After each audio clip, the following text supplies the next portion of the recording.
Hello and welcome to another video. In this week's video we are going to be doing a Rylannor dreadnought as Legion of the Damned, because in my head Rylannor by now should be part of Legion of the Damned.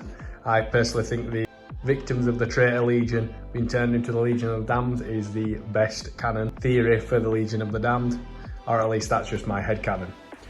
So I've got a contemptor dreadnought here. It'll be getting painted purple in the Emperor's Children's colours, but it will also be getting hydro dipped with some flames to turn it into the Legion of the Damned.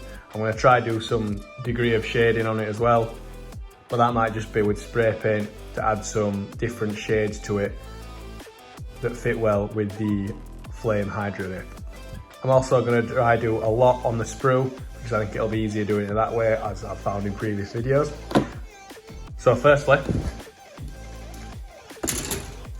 I'm going to take all the sprues and just prime them in Halford's Etch Primer. I found that to work really well with Hydro Dip, but also with most colours. And with my eyesight issues nowadays, it should make it easier to paint them on the sprues as well. Now I've got the sprues painted in the grey primer, I'm going to pick out the body panels and paint them in the royal purple for the Emperor's Children. I'm going to do that on the sprue, and then after that I'll try pick out the other parts and do them in the corresponding silver or black required. I've now got most of the pieces painted in purple that need to be. There will be some more as well to go, as well as some more in silver, even though I have started on the silver ones. But what I didn't realise is how many parts are in this kit, which is generally a good thing. However, for me with the eyesight troubles, for once that is not a good thing. So I'll be starting to build it now and then paint the parts as I go along. I've decided, after changing my mind again, that I'm going to hydro dip the legs, arms and torso separately and then glue it all together. I think that'll give the best result. Right, I now have the dreadnought fully built up and painted in the base colours for Emperor's Children. I've picked the royal purple that I've seen used in other videos, and then for everything else it's pretty much black. That is because it should go well with this hydro dip. This is called Inferno, I believe. It's just a flamey hydro dip that I could find and buy. Don't know how it'll look, don't know how fine you'll get. I'm going to try and dip it now and let it dissolve a bit more in the water, so it should go a bit thinner onto the model, so you'll still see the purple through it. I've continually changed my mind through this video of how much of the model I want to build up and then hydro dip, but I have stuck with putting the legs on and the torso on. This is because I wanted it to have a walking pose, so I needed to know where it's at. But if I put it in feet first into the hydro dip, I should get more flame around the bottom of the dreadnought and then a bit less and a bit thinner around the head. And then the arms will be done separately. I'm going to try do it all just on one side. I don't think it'll be needed on the back, but I can always add some on the back if I need to do. So I'll get the sink ready and get on with that now. And this is where it already started to go wrong. So you can see it actually dissolved too much as I'm trying to push the dreadnought in. But crucially, when you pull it out, find that the flame just doesn't actually go onto the purple very well at all.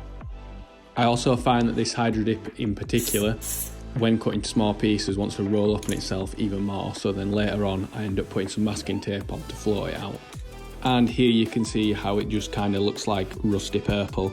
It just hasn't gone through properly, so we're going to have to try something new.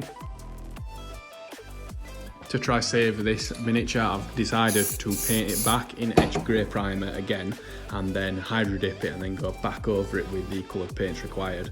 That way the fire hydro dip should pop out more.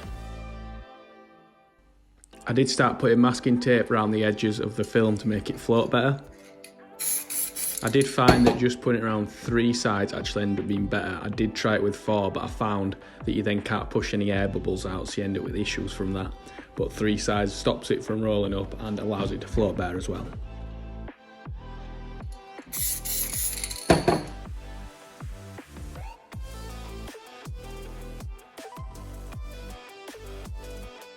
You can see here that you can see the flames better now, so we'll go from there, get it washed off and get it painted properly. While the hydro dipping has worked technically, it's not quite what I thought it was going to be, so to rescue it I'm now trying to dry brush some purple around different parts of the armour to make it look like the purple showing through the flames.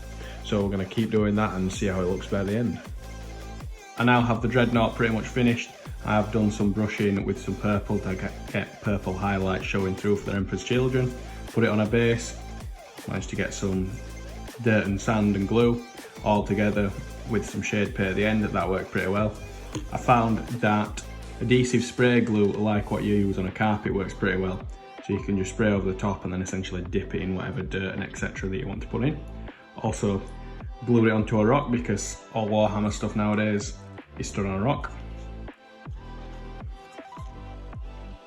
As for whether this has been a success or not, you can kind of see the idea coming through on the leg where you have the Hydro Dip flame on the bottom and then coming around to the purple.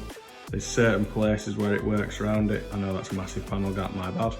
Lack of eyesight to see and fix that beforehand, but there we go. I don't think the flame looks too bad through the chest, and just on certain points on the gun it looks alright. Just not quite what I thought. But at least by doing it I've learned something, and I've learned when Hydro Dip works and when it doesn't. If I could find a smaller flame Hydro Dip, then I think it could work better, but unfortunately there's just not many Hydro Dips around for flames, let alone small flames for a miniature. I realised this would be good on a turntable, however I don't have a turntable, so the RC Predator tank will do. While it hasn't gone entirely to plan, I still thought it was worth posting as I did still learn something, and hopefully I do get to return to Rylannor another time and try and improve it a bit further. I think the effect has worked, but it's just not as prominent as I wanted, so if I figure out a way to make it more prominent, whether that's with a different film or something else, then that's what I'll be doing on it next time. And if you're watching this and you don't know who Rylannor is, you can just YouTube Rylannor's Last Stand and watch/listen to that, and you'll understand why people like Rylannor so much. I'll leave you with the stills as normal. I hope you enjoyed the video, even if it didn't go fully to plan, and I'll see you on the next one. Oh, and please like and subscribe.